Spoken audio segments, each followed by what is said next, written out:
নিন্দা জানাই এবং এই যদুবরা ইউনিয়ন কুষ্টিয়ার কুমারখালীর যদুবয়রা ইউনিয়ন বিএনপির দ্বিবার্ষিক সম্মেলন ঘিরে শুরু হয়েছে তীব্র বিতর্ক। ১২ সদস্যের সার্চ কমিটির ৬ জনকে বাদ দিয়ে একতরফা কাউন্সিল আয়োজনের অভিযোগ উঠেছে উপজেলা বিএনপির আহ্বায়ক নুরুল ইসলাম আনসার প্রামাণিক ও সদস্য সচিব লুৎফর রহমানের বিরুদ্ধে।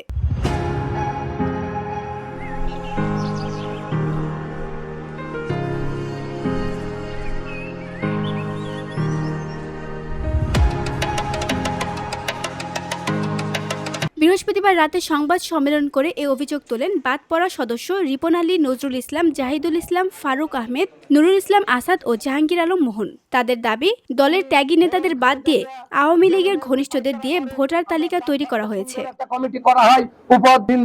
সম্মেলনে নুরুল ইসলাম আসাদ বলেন, এই সম্মেলনের মাধ্যমে বিএনপির জায়গায় আওয়ামী লীগকেই পুনর্বাসন করা হচ্ছে। সম্মেলনে তারা ২৬শে জুলাইয়ের সম্মেলন স্থগিত করে ত্যাগী নেতাদের দিয়ে নতুন করে কাউন্সিল আয়োজনের দাবি জানান। সঙ্গে সার্চ কমিটি যদুবরা ইউনিয়নের সার্চ কমিটির নেতৃবৃন্দের বৈঠক ছিল, যেখানে সার্চ কমিটির ৭ জনকে বাদ রেখে বাকিদেরকে নিয়ে ১২ জনের নিয়ে তারা জেলা কমিটির সঙ্গে মিটিং করেছে। আমরা সেখানে ৬ জন সেখানে উপস্থিত ছিলাম না। আমাদেরকে রেখে দিয়ে তারা জেলা কমিটির নেতৃবৃন্দের সঙ্গে বৈঠক করেছে। আমাদের প্রশ্ন হচ্ছে যে আমরা যারা এই সার্চ কমিটিতে আছি, যদুবরাতে যারা বিএনপির আন্দোলন সংগ্রামে যারা বিগত দিনে ছিল তারাই আমরা।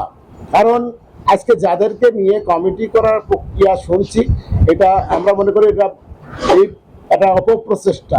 এই অপপ্রচেষ্টাকে ব্যাহত করার জন্য, প্রতিহত করার জন্য আমাদের সাংবাদিক সম্মেলন। কারণ আমরা বিগত ৪০ বছর ধরে এই দলের সঙ্গে আমরা সম্পৃক্ত, কিন্তু তারা আমাদেরকে না নিয়ে জেলা বিএনপির সঙ্গে আমাদেরকে বাদ দিয়ে সার্চ কমিটি কাদেরকে নিয়ে জেলা বিএনপির সঙ্গে মিটিং করলো এবং যদুবরা ইউনিয়ন বিএনপি কাউন্সিলের তারিখ ঘোষণা করলো। এটা আমাদের বড় দুঃখজনক হলেও সত্য যে আমাদেরকে যারা দুর্দিনে যাদের সাথে আমরা ছিলাম, আহ্বায়ক, সদস্য সচিব, তারা কেন আমাদের প্রতি কেন ভয়, কেন যে আমাদেরকে দূরে রাখতে চায়? কারণটা কি?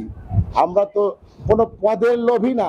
অভিযোগ অস্বীকার করে উপজেলা বিএনপি সদস্য সচিব লুৎফর রহমান বলেন, এটা জেলা কমিটির সিদ্ধান্ত। বাদ পড়া সদস্যদের বিষয়টি জানানো হয়েছিল, তবে জেলা আহ্বায়ক কুতুবুদ্দিনের সঙ্গে যোগাযোগ করা হলেও তাকে পাওয়া যায়নি।